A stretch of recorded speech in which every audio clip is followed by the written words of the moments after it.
एक एजेंडा भी हम लोगों ने विगत दिनों देने का काम किया, चस्पा भी यहाँ किया है, नोटिस बोर्ड पे भी चस्पा है। 40 सूत्री मांगे इसमें एनसीआरएस शाखा के द्वारा रखी गई। एजेंडे का जो मुद्दा है, मद संख्या 1 पे ही हम लोगों ने डिमांड रखी है शुद्ध पानी की व्यवस्था। और पानी दूषित होने का जो मुख्य कारण है कि हमारे पुरानी पाइपलाइनें लगी हैं, उनको बदलवाने का काम अविलंब किया जाए। एनसीआरएस शाखा का मुख्य मुद्दा है मित्रों, और प्रथम मुद्दा है। शाखा ने मांग किया है कि छोटे छोटे आरओ और वाटर कूलर लगाने से बेहतर है कि मुख्य पॉइंटों पे, इस साइड में भी और शेड के उस साइड में भी प्रमुख स्थानों पे बड़े बड़े वाटर कूलर लगवाए जाए, आरओ की व्यवस्था की जाए। पर्याप्त पानी की व्यवस्था हो नहीं पा रही है। जो पानी मिल रहा है वो भी पीला पानी मिल रहा है, लोगों का स्वास्थ्य खराब हो रहा है। मित्रों, इसी संबंध में एक मिनट थोड़ा सा करिएगा।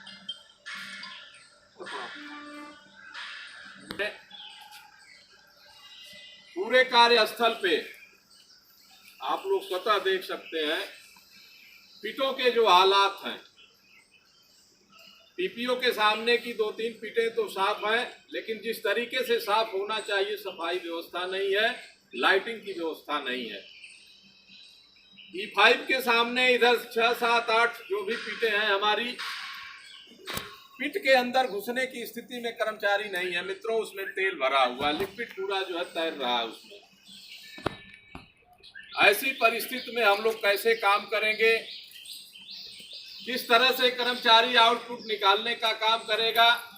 आपके एजेंडे में भी मामला डाला गया है।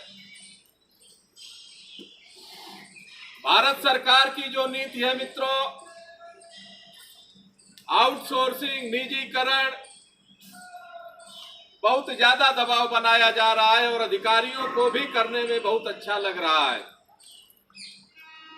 अभी मैंने 1 हफ्ता पहले मीटिंग हुई थी, ब्रांच नई बन के आई थी, इंट्रोडक्शन मीटिंग थी मित्रों।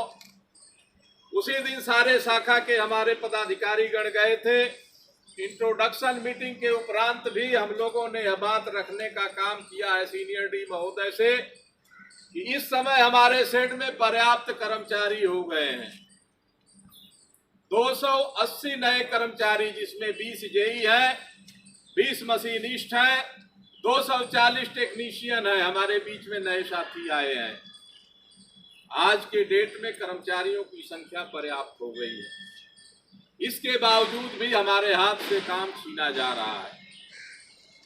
E3TM का काम प्राइवेट ठेकेदार कर रहे हैं। M2 सेक्शन का काम प्राइवेट ठेकेदार कर रहे हैं। M5 HR का काम प्राइवेट ठेकेदार कर रहे हैं। पार्ट में काम प्रशासन देने का काम कर रहा है मित्रों।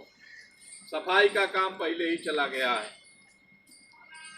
सफाई के काम में यूनियन की सहमति थी उस समय साथियों। सहमति इस वजह से थी कि हमारे साथ का जो डी ग्रुप स्टाफ था, लोगों में ब्रश लेके सफाई नहीं करना चाह रहा था। ये बात मैं बता रहा हूं आपको, वर्ष 2014-15 के दशक की मित्रों। उस समय सीनियर डी से बात हुई थी, सफाई का काम गया प्राइवेट हाथों। उसके बाद बोगी का काम गया था और कंप्रेसर का काम गया था। दोनों काम जाने के बाद ये विरोध हुआ था कि अब कोई काम नहीं आप देंगे, जो काम दिए हैं उसका टेन्योर पूरा होगा तो आप हमारे कर्मचारियों से काम कराने का काम करें। अनुराग गुप्ता जी थे, उन्होंने एक्सेप्ट किया था। लेकिन इसके बाद धीरे धीरे कई ऐसे काम निकले जो छोटे छोटे काम हमारे कर्मचारी यहाँ कर सकते हैं, वो काम भी प्राइवेट हाथों में दे दिया गया। जस्टिफिकेशन सेक्शन के इंचार्ज लोग बना के दे रहे हैं। अधिकारी का भी मैं क्या कहूँ, अधिकारी से तो बात हुई उस दिन, जो सीनियर डी महोदय का कुछ कहना था कि एसएससी लोग आते हैं और कहते हैं कि साहब स्टाफ काम नहीं कर पा रहा है, ये काम प्राइवेट हाथों में दे दिया जाए, हमारी मजबूरी है। तो मित्रों, हमारा तो ये कहना है, शाखा का ये कहना है कि जो जिस सेक्शन में है निगाह बना के रखे।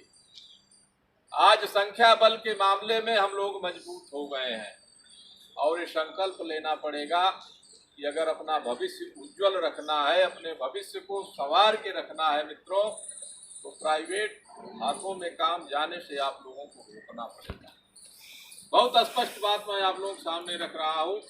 जिसका 2, 4, 6 साल है मित्रों, उसका तो समय पार हो जाएगा ऐसे परिवेश में, लेकिन जिसका कार्यकाल दशकों में है, 10 साल, 20 साल, 30 साल, 40 साल, उसका भविष्य अगर ये व्यवस्था रही सरकार की और प्रशासन की तो अंधकारमय है। जागना है युवा साथियों को। एजेंडे में हमने दिया है मित्रों ये सारी चीजें। M2 के जो काम प्राइवेट ठेकेदारों से कराया जा रहा है, M5 HR के काम प्राइवेट ठेकेदारों से कराए जा रहे हैं, P3TM का काम हो रहा है। सेड परिसर में जो भी काम इस तरह के प्राइवेट ठेकेदार कर रहे हैं वो काम हम लोग स्वतः करेंगे। RRM सेक्शन का काम हो रहा है, ये काम हम करेंगे, हमारे कर्मचारी साथी करेंगे। हम बाहरी हाथों में काम देने का काम नहीं करेंगे, इसका विरोध करेंगे।